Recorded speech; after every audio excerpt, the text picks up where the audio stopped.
Assalamualaikum warahmatullahi wabarakatuh. Saudaraku di channel cerita dimanapun saudara berada, alhamdulillah dan terima kasih kepada saudaraku yang telah meringankan tangannya untuk menekan tombol subscribe dan like di video ini. Semoga selalu diberkati oleh Allah Subhanahu wa Ta'ala dan dipanjangkan umurnya. Hari ini kita akan menyimak satu kisah yang sangat mengerikan dan menakutkan. Kisah ini berasal dari kota Surabaya. Seorang pemuda tiba-tiba lidahnya memanjang saat melaksanakan ibadah umrah. Saudaraku di channel cerita, mari kita mendengarkan satu kisah tentang dosa, hasrat terlarang dan azab yang mengubah hidup kita. Mari saudaraku simak videonya hingga selesai. Sebelum melanjut kisah ini, mari saudaraku berselawat kepada Nabi Muhammad SAW dan menulis di kolom komentar sebagai tanda penghormatan kita kepada beliau Nabi Muhammad SAW. Allah berfirman di dalam Al-Quran yang artinya, sesungguhnya Allah dan para malaikat berselawat kepada Nabi SAW. Wahai orang-orang yang beriman, berselawatlah kamu untuk Nabi dan ucapkanlah salam penghormatan kepadanya. Seorang pemuda yang hidup dalam kemewahan dan yang melimpah ruah hartanya. Dia adalah salah satu pewaris dari salah satu konglomerat yang ada di Surabaya. Sebut saja nama pemuda tersebut Khalil. Khalil merupakan anak dari seorang pengusaha yang sukses. Sebut saja namanya Pak Rahmat. Beliau menjalani bisnis jual beli mobil mewah dan mobil-mobil lainnya. Khalil sejak kecil hidupnya dalam kemewahan. Rumah megah dengan pilar-pilar tinggi, halaman luas yang dihiasi tanaman-tanaman yang sangat mahal-mahal, dan banyak deretan mobil mewah yang terparkir di garasi rumahnya. Menjadi pemandangan sehari-hari baginya. Khalil tumbuh menjadi pria yang muda, cerdas dan ambisius. Dengan bakat dan kemampuan yang diwariskan oleh ayahnya, ia menjadi seorang pengusaha sukses di usia yang muda. Harta yang melimpah ruah, mobil-mobil mewah, dan properti-properti di berbagai negara yang dikelola olehnya menjadi bukti nyata dari kesuksesannya. Namun di balik semua itu ada kekosongan yang tak terjelaskan. Khalil sering merasa gelisah seperti ada sesuatu yang hilang dalam hidupnya. Pada suatu malam ketika rasa gelisah itu mencapai puncak, ia memutuskan untuk mengajak bicara dengan sang ayahnya.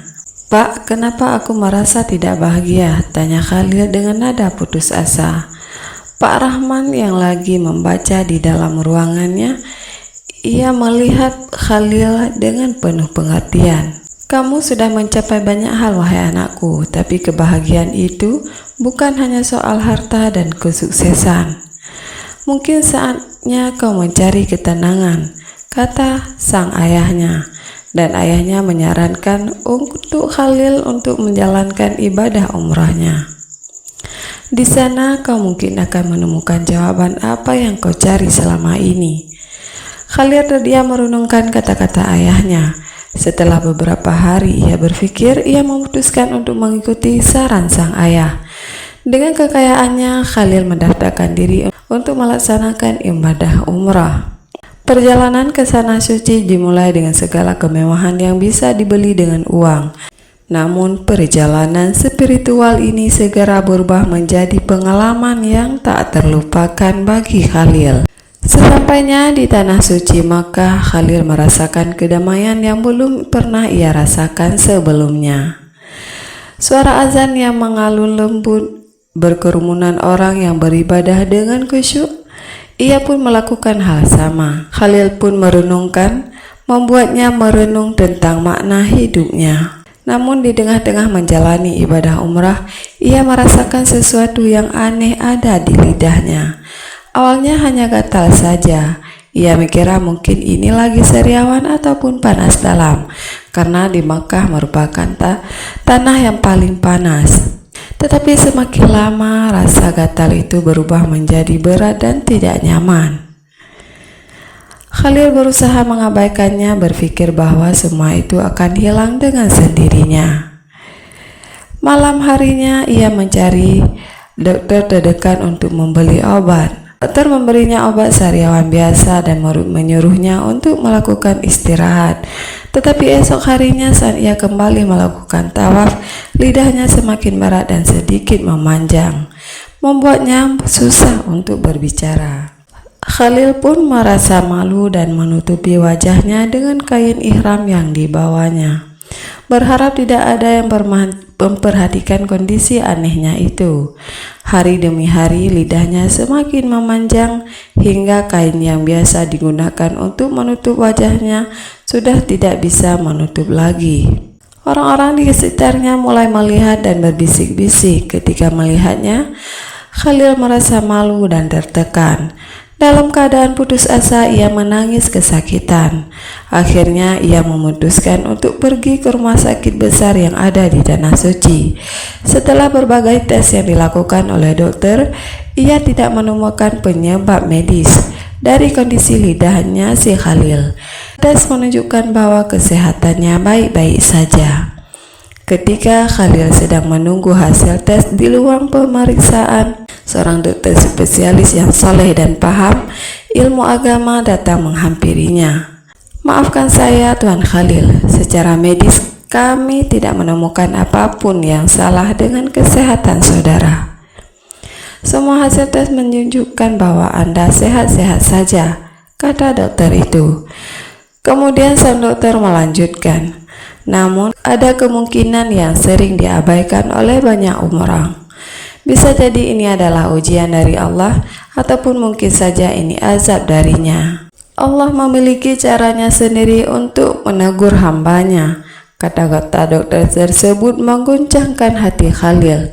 Ia merenungkan sejenak, membiarkan setiap kata dokter tersebut meresap ke dalam jiwanya. Lalu tak mampu menahan emosinya, ia pun menangis.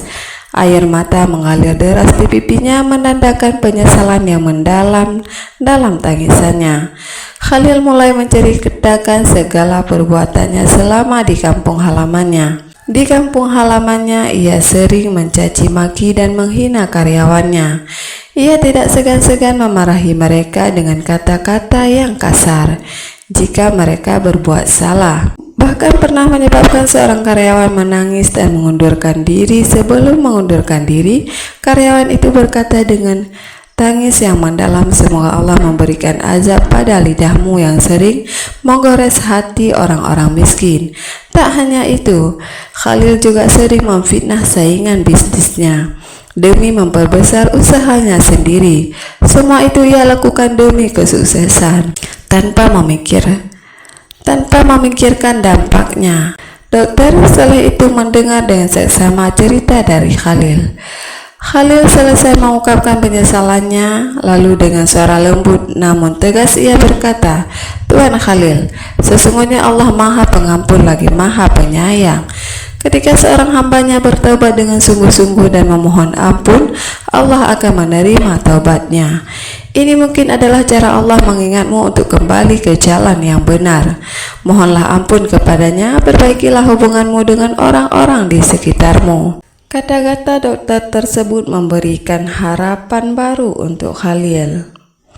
Khalil pun tanpa menunggu lama ia kembali ke masjid untuk melaksanakan ibadahnya, dan ia berdiri di depan Ka'bah dan menatap dengan penuh haru dan penyesalan. Air mata membasahi pipinya saat ia memulai berdoa dengan sepenuh hati. "Ya Allah, Maha Pengasih lagi Maha Penyayang," bisiknya pelan, "ampunilah dosa-dosaku. Aku telah menyakiti banyak orang dengan lidahku ini. Aku sering menghina dan mencaci maki orang-orang di sekitarku, bahkan memfitnah saingan bisnisku tanpa berpikir panjang.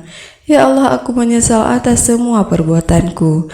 Berikanlah aku kekuatan untuk berubah menjadi lebih baik, menjadi sedia kala lagi." Meski lidahnya tidak langsung sembuh, Khalil merasa tenang. Ia melanjutkan ritual ibadahnya tanpa menghiraukan lidahnya yang memanjang. Kini ia tidak peduli lagi terhadap pandangan orang-orang di sekitarnya. Sepulangnya ke Indonesia, lidahnya sudah sedikit demi sedikit mulai memendek, tetapi tidak terlalu panjang lagi.